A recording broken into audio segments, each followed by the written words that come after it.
4 made it sound like I was from the Stone Age. When I was 12, she convinced Dad to send me to boarding school. She'd thrive with structure, she told him. What she really meant was she'd thrive without me there. I spent holidays in empty dorms while my brothers posted Instagram stories of family ski trips. Dad would call on Christmas morning, always rushed, always with her voice in the background reminding him about brunch reservations. I worked 3 jobs to get through college because Dad's checks always came with conditions. Your stepmom thinks it's important you learn responsibility, he'd say. Meanwhile, my brothers got monthly allowances that exceeded my yearly income. I graduated with honors and $47,000 in debt. My youngest brother dropped out twice, and Dad just bought him a condo downtown. The irony was, I looked exactly like Dad. Same dark eyes, same crooked smile, same stubborn jawline. My brothers took after her side, blonde and angular. But she spent 2 decades pretending I was the outsider. Dad died suddenly at 68, heart attack during his morning run. I flew in for the funeral, sat in the back row while she sobbed dramatically in the front. My brothers flanked her like bodyguards. At the reception, she didn't speak to me once. The lawyer called me 3 days later. "We need you at the reading of the will," he said. His tone was weird, almost apologetic.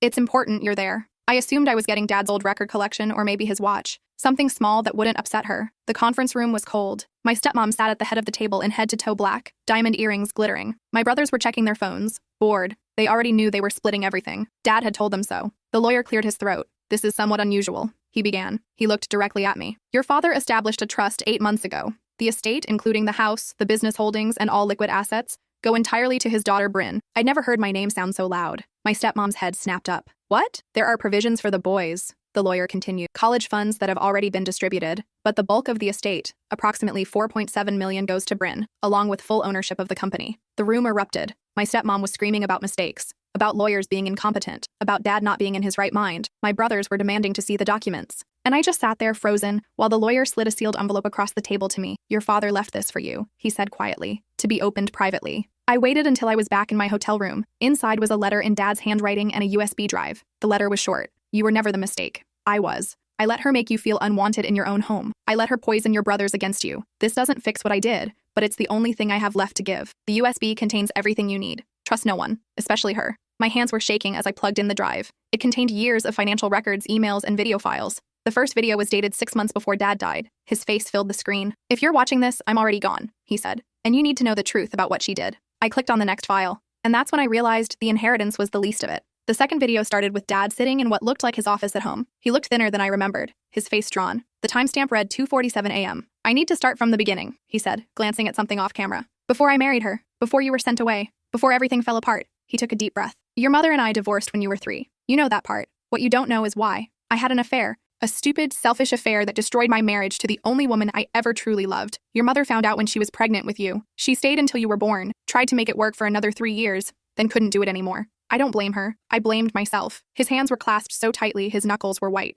"I met your stepmom 6 months after the divorce was finalized. She worked at the firm that handled our separation. She was attentive, sympathetic. She listened to all my regrets about losing your mother. How I wished I could fix things. How guilty I felt about you growing up in a broken home." He paused, jaw clenching. "I found out 2 years ago that she orchestrated the entire thing. The affair that ended my marriage? She set it up. The woman I cheated with was her college roommate. They planned it together." My laptop screen blurred. I had to pause the video. "The affair that destroyed my parents' marriage was engineered by the woman who raised me to feel like garbage." I sat there numb, before forcing myself to continue. "I found emails between them," Dad continued, "going back 26 years. Your stepmom saw me at a firm event. I was a junior partner then, but she did her research. She knew I was married, knew about your mother's family money, knew I was being groomed to take over the company, and she wanted in." He pulled out a folder. "Her roommate, Colette, was hired to work at my firm as a temp. She pursued me aggressively. I was weak and stupid and flattered. We had an affair that lasted 3 months. Your mother found photos that Colette had left deliberately in my briefcase." My stomach turned. The breakup of my parents' marriage, the reason I grew up shuttling between homes, the foundation of every insecurity I'd ever had, was because some woman wanted my dad's money. After your mother left, your stepmom showed up at my door with a casserole. Said she'd heard through the office gossip. She was just being a good colleague, a friend. Within 6 months, we were dating. Within a year, engaged." He rubbed his face. "She moved fast. Got pregnant with your brother almost immediately after the wedding, then pregnant again 14 months later. By the time I realized something was off, we had 2 kids and she'd positioned herself as the perfect wife, PTA president, charity board member, the whole act. But she hated you, Bryn. From the moment we got married, she made that clear when we were alone. You reminded her that I'd loved someone before her, that there was a time when I belonged to another woman. She couldn't stand it. The boarding school, the holidays spent alone, the constant criticism. I should have protected you. I should have seen what was happening, but I was a coward. I told myself you were resilient, that the distance was good for you, that she'd warm up eventually." His voice cracked. "She was stealing from me the entire time. Small amounts at first from the business accounts, then larger sums once she figured out I wasn't paying attention. She has a gambling problem, a serious one. I didn't find out until 18 months ago when a casino in Atlantic City contacted me about a $340,000 line of credit she'd opened using our joint assets as collateral. I sat up straighter. I hired a forensic accountant, quiet, private, someone she'd never know about. Turns out she'd been siphoning money for over a decade. Business accounts, personal savings, investment portfolios, sometimes $5,000 here, sometimes $50,000 there. She'd forged my signature on loans, taken out credit cards in the company name, even sold some of my mother's jewelry and pocketed the cash. The screen showed Dad pulling out a thick stack of papers. Total estimated theft over 15 years, $2. $3 million, not including the losses from her gambling. That's separate. My head spun. No wonder Dad had been so stingy with my college money. He probably didn't have it. When I confronted her, she didn't deny it. She laughed, said I owed her for marrying down, for raising another woman's daughter, for giving me 2 sons who'd carry on the family name. She said if I divorced her, she'd take me for everything I had left. And she'd make sure everyone knew I was a deadbeat father who abandoned you. He leaned closer to the camera. That's when I started planning. I sold off assets quietly, restructured the business, set up the trust in your name only. I made sure everything was ironclad. She can't touch it. The boys got their college funds. That's it. Everything else is yours. But here's what you really need to know. His expression darkened. 3 weeks before I died, I told her I wanted a divorce. I'd finally found my spine. I told her I had evidence of the theft, that I'd go to the police if she didn't leave quietly. He glanced away. She said I'd regret it, that I wouldn't live to see the divorce finalized. The video cut off. I sat frozen. The next file was titled Insurance Investigation. My finger hovered over the trackpad. Part of me didn't want to know. The other part needed to know everything. I opened it. It was a report from a private investigator dated 3 weeks before Dad's death. The summary page made my blood run cold. Subject has made multiple internet searches on undetectable poisons, heart attack medications, and life insurance payout timelines. Subject was observed meeting with an individual identified as Dr. Philip Chen, a physician who lost his medical license in 2019 for prescription fraud. Subject exchanged cash for unknown items. Recommend immediate action. Dad had known. He'd known she was planning something and he'd documented it, but he'd died anyway. I clicked on the next video. Dad's face appeared, but this time he looked scared. If you're seeing this after my death and it's ruled natural causes, it wasn't. Look at the autopsy report. Check my medical records. I had perfect heart health. I was running marathons. There's no history of heart disease in my family. He was breathing hard. She's going to kill me. I know it. I can feel it. I've started documenting everything. What I eat, where I go, every pill I take. It's all in the spreadsheet labeled medical log on this drive. If something happens, you'll know. The video ended. I was shaking so badly I could barely control the mouse. I found the medical log. It was meticulous. Every meal, every medication, every symptom logged with timestamps. The entry stopped the morning he died. The final entry read, 7:14 a.m. Took usual vitamins, felt dizzy, heart racing. This isn't right. I needed to see the autopsy report. I clicked through folders frantically until I found it. The cause of death was listed as cardiac arrhythmia, natural causes. No toxicology screen had been performed because there was no suspicion of foul play. He'd been cremated 2 days after his death. My stepmom had pushed for it, saying Dad wouldn't want people gawking at his body. The evidence was ash. My phone rang. It was the lawyer. Ms. Bryn, I'm sorry to call so late, but there's something else you should know. Your stepmother is contesting the will. She's filed an emergency motion claiming your father was mentally incapacitated when he made the trust. Can she do that? She's going to try. The hearing is in 4 days. You'll need to be there. After we hung up, I opened my laptop again. There was one more folder I hadn't looked at yet. It was labeled, for when she tries to fight. Inside were more emails. These were between my stepmom and her lawyer from 6 months ago, before Dad even died. They discussed strategies for contesting his will, claiming diminished capacity, arguing undue influence. She'd been planning this for months. One email made me want to scream. Don't worry, her lawyer had written. Once he's gone, we'll have the daughter declared unfit. She's unstable, no relationship with the family, hasn't been involved in his life for years. The judge will give it all to you and the boys. They'd been planning to steal my inheritance before I even knew I was getting one. I spent the next 3 days barely sleeping. I hired my own lawyer, a woman named Patricia Rodriguez who specialized in estate law and fraud. She was expensive, but Dad's trust had provisions for legal fees. Patricia listened to everything, watched the videos, reviewed the documents. This is attempted murder, she said flatly. You need to go to the police. With what evidence? He's already cremated. The autopsy said natural causes. The investigator's report, the medical logs, the internet searches. It's circumstantial. And she's connected. She spent 20 years schmoozing with judges and lawyers and society people. They'll protect her. Patricia leaned back in her chair. Then we hit her where it hurts. The money. We prove she stole from your father, that she forged documents, that she committed fraud. We make it so toxic that contesting the will becomes impossible. The hearing was in a courthouse I'd driven past 1,000 times but never entered. My stepmom arrived in a black dress and pearls playing the grieving widow. My brothers flanked her, both in dark suits looking uncomfortable. The judge was a woman in her 60s with sharp eyes. She'd reviewed the preliminary documents. Ms. Rodriguez, she said, you filed a counter-motion alleging fraud and theft. That's a serious accusation. Patricia stood. Your Honor, we have extensive documentation proving Mrs. Bryn's stepmother embezzled over $2.3 million from the deceased's accounts over 15 years. We also have evidence suggesting foul play in his death. The room erupted. My stepmom's lawyer was objecting. My brothers were shouting. The judge was banging her gavel. Order! The judge barked. Ms. Rodriguez, these are criminal allegations. This is a civil proceeding, which is why we're filing a formal complaint with the district attorney's office this afternoon, Your Honor. But the fraud directly impacts the validity of any claim Mrs. Bryn's stepmother has to the estate. She cannot profit from her own criminal acts. The judge looked at my stepmom, who'd gone pale. Do you have proof of these allegations? Patricia pulled out a thumb drive. 16 years of bank records, forged signatures, emails discussing the theft, and testimony from a forensic accountant. Everything is documented. The hearing was postponed while the DA's office reviewed the evidence. My stepmom left without looking at me. My brothers did, though. The older one, Trevor, looked confused. The younger one, Dylan, looked scared. That night, Trevor called me. We hadn't spoken directly in 6 years. Is it true? He asked without preamble. Did Mom really steal from Dad? Yes. Silence. And the other thing? About Dad's death? I don't know for sure. But he thought she was going to kill him. He told me in a video. More silence. Dylan and I didn't know about any of it. We thought you were just the spoiled kid who Dad gave everything to. That's what Mom always said. I paid for college myself. I graduated $47,000 in debt, while you two got allowances and condos. I know that now. I saw the records. Your tuition payments. The loans. Dad kept every receipt. I didn't say anything. I need to know something, Trevor said. Did he love us? Or was it all just her? The question broke something in me. He loved you. You were his sons. He didn't know how to stand up to her. And by the time he figured it out, it was too late. We should have been better to you. Yeah, you should have. He hung up. 2 weeks later, the DA filed formal charges. 15 counts of fraud, 11 counts of forgery, and 7 counts of grand larceny. My stepmom was arrested at her tennis club in front of all her society friends. The news covered it. Prominent socialite charged in $1 million theft scheme. Her mugshot was everywhere. She posted bail within hours. Her lawyer issued a statement calling it a vindictive witch hunt by a bitter stepdaughter.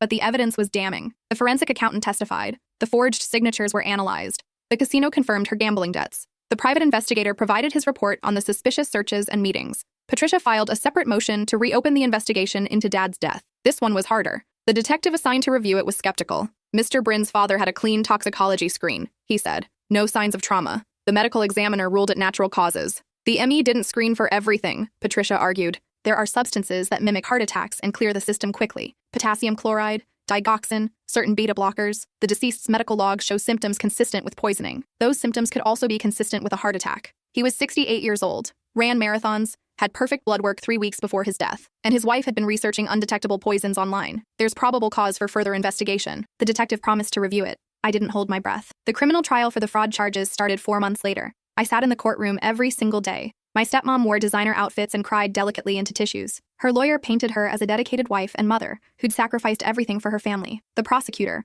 a bulldog of a woman named Helen Park, destroyed that narrative methodically. She showed the bank transfers, the forged signatures, the emails where my stepmom bragged about how much she'd gotten away with. One email to her sister read, "He's so stupid he doesn't even check the accounts. I took $75K last month and he didn't notice. This is almost too easy." Another to her lawyer, "Once the idiot dies, I'll have everything. The daughter gets nothing. She's not even really family." The jury deliberated for 6 hours. Guilty on all counts. My stepmom's face crumpled. Her lawyer immediately filed for appeal. But the judge wasn't sympathetic. She set bail at $2 million.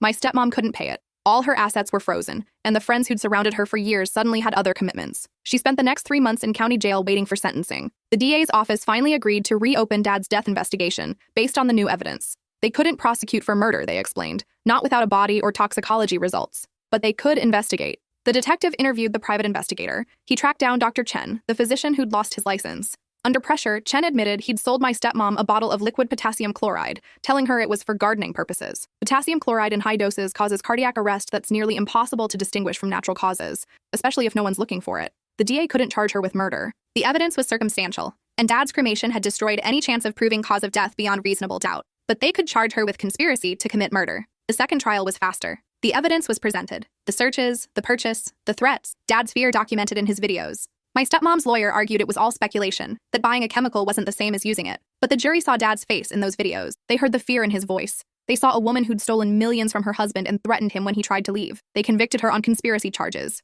At sentencing, the judge looked at my stepmom with undisguised contempt. "You married a man under false pretenses. You manipulated him for decades. You stole from him systematically. You made his daughter's life miserable. And when he finally found the courage to stand up to you, you plotted his death." My stepmom's lawyer started to object, but the judge held up her hand. "Even if we can't prove you administered the substance that killed him, the evidence is clear you intended to. You researched methods. You acquired the means. You threatened him directly." She adjusted her glasses. "For the fraud charges, I'm sentencing you to 12 years. For the conspiracy charges, an additional 15 years. To be served consecutively, you'll be eligible for parole in 22 years. My stepmom was 54. She'd be 76 before she could even apply for parole. She was led away in handcuffs, finally silent. Trevor and Dylan testified at the trial. They'd cooperated with the investigation, turning over their own communications with their mother. Emails where she'd asked them to lie about timelines, to say dad had been sick for months, to discredit me as unstable. They'd refused. After sentencing, we met at a coffee shop near the courthouse. It was awkward. We hadn't been in the same room socially since we were kids. "We're sorry," Dylan said. He was 24 now, working at a marketing firm.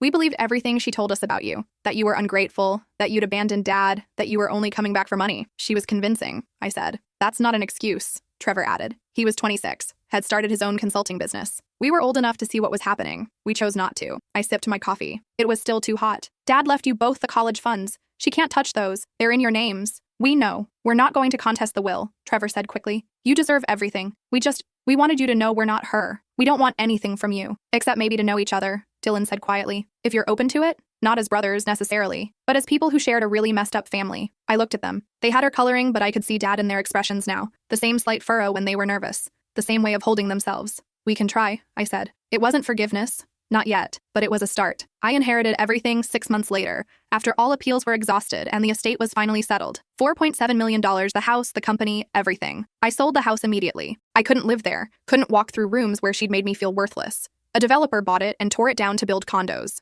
Good riddance. The company was harder. Dad had built it from nothing, and it employed 60 people who had nothing to do with the family drama. I kept it running, hired a CEO to manage day-to-day operations, and set up a profit-sharing plan for all employees. I paid off my student loans in one payment, $47,000 gone with a single check. Then I did something Dad would have liked. I set up a scholarship fund at my old boarding school for kids who needed financial help, the kind of help I never got. It's called the Every Kid Belongs Fund, and it pays full tuition plus living expenses for 20 students every year. I also established a foundation to help adult children of parental alienation, legal fees, therapy costs, whatever they needed to rebuild relationships or move on from toxic families. I'd lived it. I knew what it cost. Trevor and Dylan and I have coffee every month now. It's still strange. We're learning each other as adults, trying to separate who we actually are from who we were trained to be. Dylan's engaged to a guy named Omar, who's a social worker. Trevor's dating, but says he's not ready for commitment after watching what marriage did to our family. I get that. I'm in therapy, twice a week, working through 2 decades of being told I didn't matter, that I was a burden, that I was the mistake that ruined everything. Some days I believe her voice instead of my own. Those days are hard,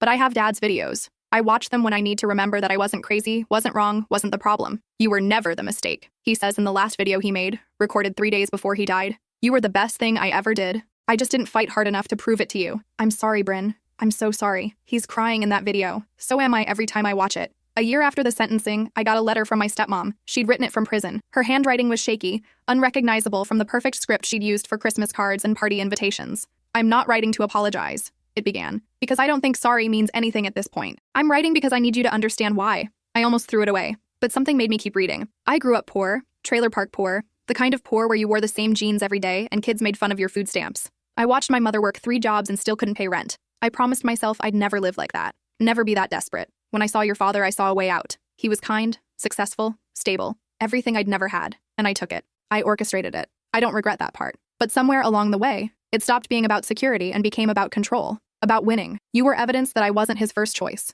that he'd loved someone before me. I couldn't stand it. Your brothers were mine. The house was mine. The social status was mine. But you were a reminder that I'd built my life on a lie, that I was the second wife, the replacement, the one he'd settled for. So I made you feel how I felt growing up. Unwanted, less than, a mistake. It's not an excuse, it's just the truth. I stole the money because I was terrified. Terrified he'd leave, terrified I'd end up back where I started. The gambling it was the only time I felt in control. Even when I was losing, I was the one making the choice. And your father's death? The next part was blacked out. Redacted by prison officials, probably. But I could make out a few words through the ink. Regret. Too late. What have I done? The letter ended simply. I destroyed you to save myself. That's what it comes down to. I hope you find peace. I won't. I burned the letter in my fireplace that night, watched her words curl and blacken and turn to ash, just like Dad's body. She'd wanted me to understand her. Maybe I did, but understanding doesn't mean forgiveness. My therapist asked if the letter gave me closure. No, I said, because she still made it about her. Her poverty, her fears, her pain. She couldn't even apologize without centering herself. Do you need her apology? I thought about it. No, I needed Dad's, and I got it, even if it came too late. 2 years after Dad's death, I went to visit my mom. We'd maintained a relationship over the years, but it had always been complicated. She'd remarried when I was 8, moved across the country, started a new family. I wasn't excluded exactly, but I wasn't central either. She lived in Oregon now, in a house overlooking the ocean. Her second husband was nice enough. They had a daughter, my half-sister Olivia, who was 14. Mom hugged me at the door. She'd aged well, still beautiful in that effortless way some women managed. I heard about everything, she said. The trial, the conviction, all of it. We sat on her back deck watching the waves. Why didn't you warn me? I asked. About her. You must have known she was involved in the affair. Mom was quiet for a long time. I suspected. Little things that didn't add up, but I couldn't prove it. And honestly, Bryn, I was so angry at your father I didn't care. I wanted him to be miserable with her. I wanted her to make his life hell. She looked at me. I never thought about what that would mean for you. That you'd be caught in the middle of it. That she'd take her insecurities out on you. You sent me back there every summer. Every holiday. You knew she didn't like me. I thought I was doing the right thing, making sure you had a relationship with your father. I didn't realize that she was torturing me. Mom's eyes filled with tears. I failed you too. I was so focused on my own hurt, my own new life, that I didn't see what was happening to you. It was the apology I'd needed from her for years. Better late than never, I guess. We talked for hours that day. Really talked. Maybe for the first time in my adult life. She told me about the affair, how she'd found the photos, how she'd confronted Dad and he'd confessed everything, how she'd tried to forgive him but couldn't get past the betrayal. I loved him, she said. Even after everything, I loved him, but I couldn't trust him. And without trust, there's no marriage. Did you ever regret leaving? Every day for the first 5 years. Then I met Richard, and I built a new life. A good life. But I always felt guilty about you. About what my leaving cost you. Olivia came out onto the deck, shy and curious. She'd heard about me, but we'd only met a handful of times. Are you really my sister? She asked. Half-sister. But yeah. Mom says you're really rich now. Olivia! Mom scolded. I laughed. It's okay. Yeah, I inherited money. From my dad. What are you going to do with it? Help people. That's the plan anyway. She nodded seriously. That's cool. Mom says money can't buy happiness, but it can buy security. And security is really important. Smart kid. I stayed in Oregon for a week. Mom and I rebuilt something during that time. Not the relationship we'd lost, but a new one. Adult to adult,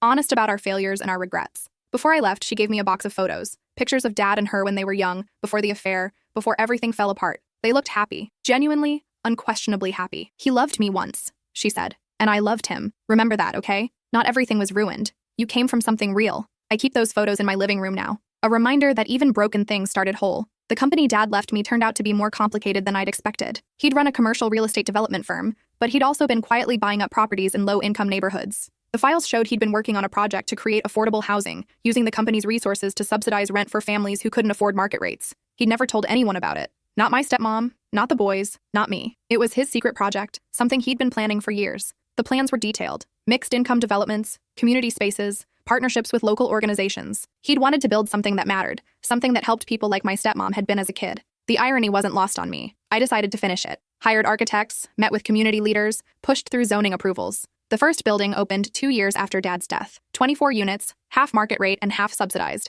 We named it the Second Chance Building. Trevor and Dylan came to the opening. They'd both contributed to the project, Trevor handling the business planning and Dylan managing the marketing. We were learning how to work together, how to be family without all the poison our parents had fed us. At the ribbon cutting, I gave a speech. My father wasn't perfect. He made mistakes, hurt people he loved, and spent too long looking the other way while others suffered. But at the end of his life, he tried to do something good. This building is his apology. And it's my promise to keep doing better. The local news covered it. The reporter asked about the trial, about my stepmom, about whether I felt vindicated. No, I said honestly. Vindication suggests winning. Nobody won here. We all lost years we can't get back, but we can build something new. That's what this is about. That night, Trevor, Dylan, and I went to Dad's grave. We'd buried his ashes, finally, in a plot next to his parents. My stepmom had fought it, wanted to keep his ashes, but the court ruled in my favor. We stood there as the sun set, 3 siblings who barely knew each other, connected by shared trauma and tentative hope. Do you think he'd be proud? Dylan asked. I think he'd be relieved, I said, that we're not making his mistakes. Trevor laughed, a short, bitter sound. Low bar. Yeah, but it's a start.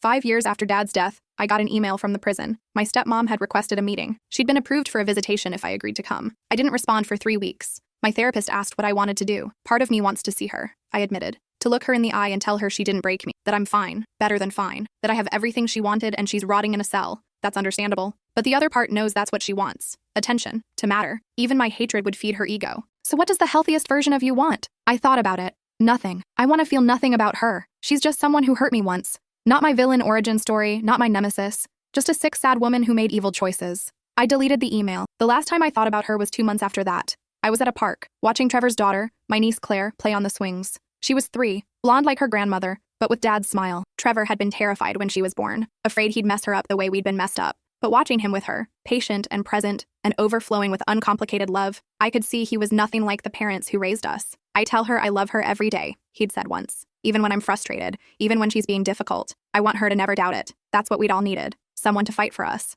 Someone to choose us, consistently and loudly, over everything else. Claire fell off the swing and scraped her knee. Before I could move, Trevor was there, scooping her up, kissing the injury, promising it would be okay. She cried for 30 seconds, then wriggled down and ran back to play. She's going to be fine, I said. Yeah, Trevor watched her, his expression soft. She will, because I'll make sure of it. I drove home that afternoon thinking about cycles, How trauma cascades through generations. How my grandmother probably damaged my stepmom, who damaged me and Trevor and Dylan. How we were all just wounded people wounding each other. Unless someone decided to stop, we stopped. It wasn't dramatic. No big confrontation, no final showdown, just a quiet decision to not pass the pain forward, to let it end with us. The foundation I'd started was helping 30 families a year now. We'd expanded services to include therapy, legal support, and job training. I hired social workers who specialized in family trauma, lawyers who worked on custody cases, therapists who understood complex PTSD. Every person we helped felt like putting a tiny crack in the cycle of abuse that had defined my childhood. Dylan got married last year. Omar was everything my stepmom would have hated. Brilliant, kind,